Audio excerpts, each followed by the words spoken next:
Bapak Ibu Saudara yang dikasih Tuhan Yesus, hari ini kita memperingati tentang kematian Tuhan Yesus Kristus.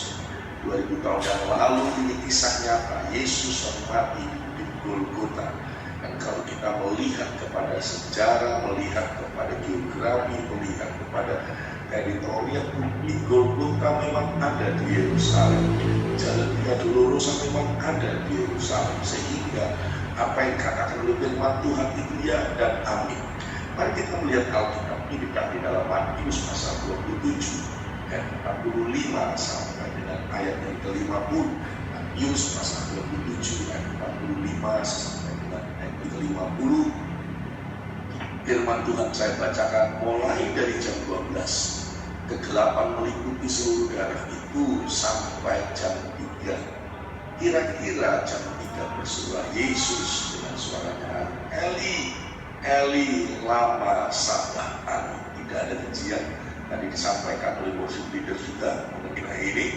Artinya, Allahku, Allahku, mengapa engkau meninggalkan aku? Ayat 47.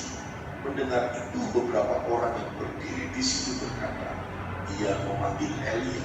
Ayat 48. Dan segeralah datang seorang dari mereka yang mengambil bunga karang, mencelupkannya ke dalam anggur asam, lalu mencucukkannya pada stafon dan membunuh Yesus. Tetapi orang-orang lain berkata, jangan, baiklah kita lihat apakah Elia datang untuk menyelamatkan dia. Yesus berseru pula dengan suara nyaring, lalu menyerahkan nyawa. Ayat ini menjadi landasan kita dalam hari Jumat Agung ini, bahwa Yesus sungguh-sungguh telah memberikan hidupnya dan mati di atas kayu salib 2000 tahun yang lalu.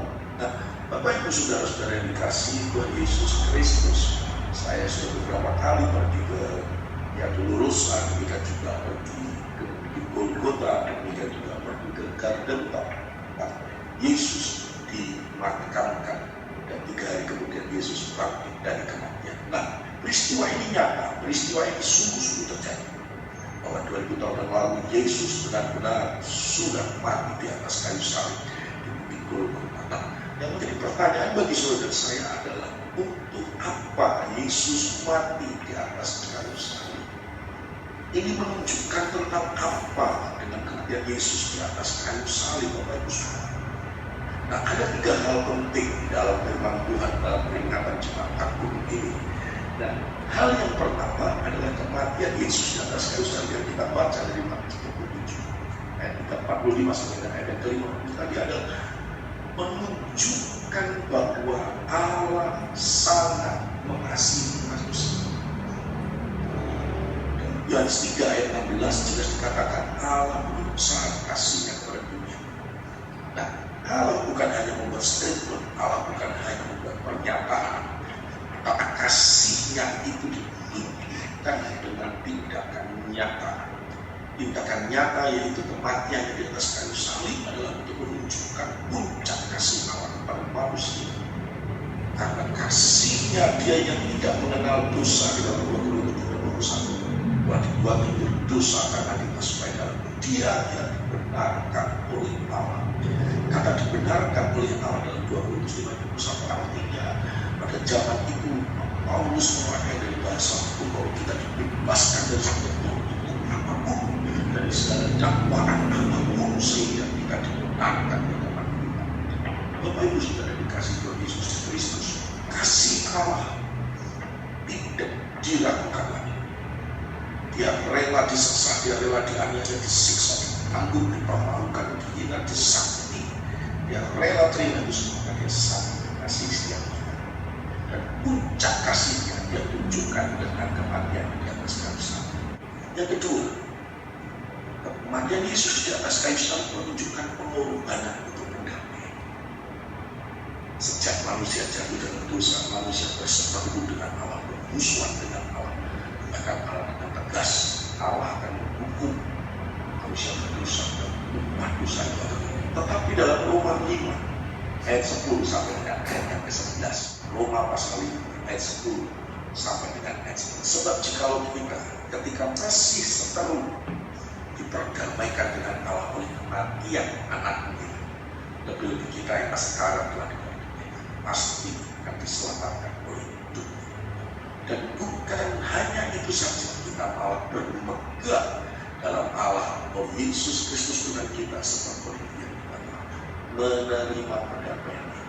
Nah, pendamaian itu membuat kita bisa kembali bersekutu dengan Tuhan, bisa kembali ada satu tempat bersama dengan Tuhan. Oleh sebab itu Bapak Ibu Saudara, pertahankan iman dalam Yesus Kristus. Apapun yang terjadi, tetap mencari Yesus, menjadikan Dia Tuhan dan Juru Selamat.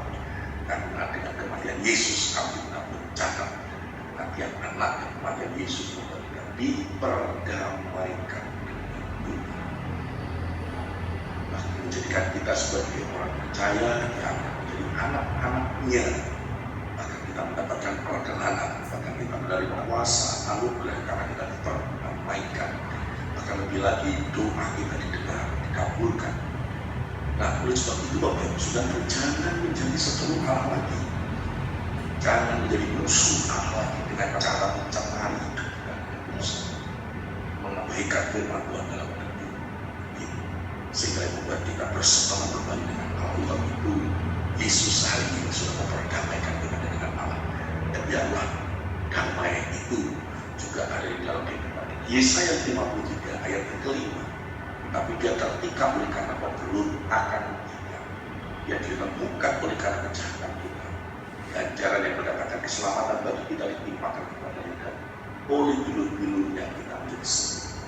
Dan ketika kita diperdamaikan dengan Tuhan, maka apa yang menjadi janji Allah bisa menjadi nyata dalam kehidupan kita. Yang ketiga, tujuan Yesus mati di atas kayu salib selain untuk menunjukkan puncak kasih Allah kepada manusia dan rela mengorbankan hidupnya bagi kita manusia.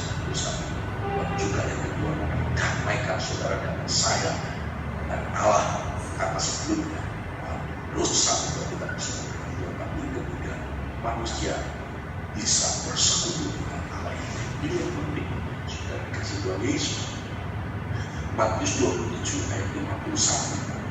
Mana tiap Kristus, lihatlah dalam Matius 27 ambil baik suci terbelah dua dari atas sampai ke bawah, dan terjadilah gempa bumi dan pintu batu terbelah. Artinya ketika Yesus mati di atas kayu salib, membawa tabir itu terbelah yang membuat setiap orang percaya, saudara dan saya beriman di dalam Yesus, saudara dan saya bisa bersekutu, bisa berhubungan, bisa mengalami Tuhan dalam kehidupan ini.